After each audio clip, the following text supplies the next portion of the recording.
Florida Senator Marco Rubio has been selected as the next Secretary of State. Does his nomination signal Trump's tough stance on Beijing could go beyond tariffs and trade? Trump's picks for National Security Advisor and CIA Director are also hardliners on China. As for Rubio, he would be the first sitting U.S. Secretary of State banned from traveling to China. Beijing sanctioned him over his support for human rights in the country.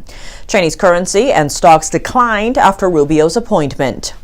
It's a tremendous honor to the President would place his confidence in me in a position of such importance. It's also a tremendous responsibility, and the job of the Secretary of State is to execute on the foreign policy set by the elected President of the United States.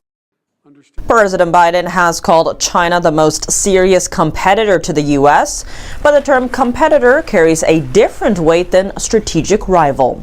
David Firestein is a former U.S. diplomat. He said Rubio believes in his heart that China is an enemy of the U.S. Firestein also added that Rubio's belief will color everything he does with respect to China. As the incoming top diplomat, Rubio would help carry out, not set, Trump's foreign policy, but he has the president's ear on major foreign policy issues. The son of a Cuban immigrant, Rubio is firmly against communism.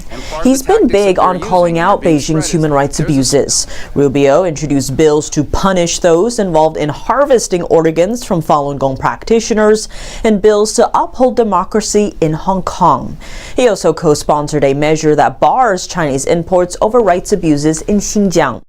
Rubio pushed the U.S. to prevent Hong Kong's chief executive from traveling to San Francisco for the APEC summit last year.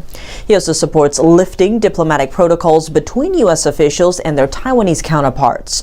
A 14-year Senate veteran, he's almost certain to be confirmed.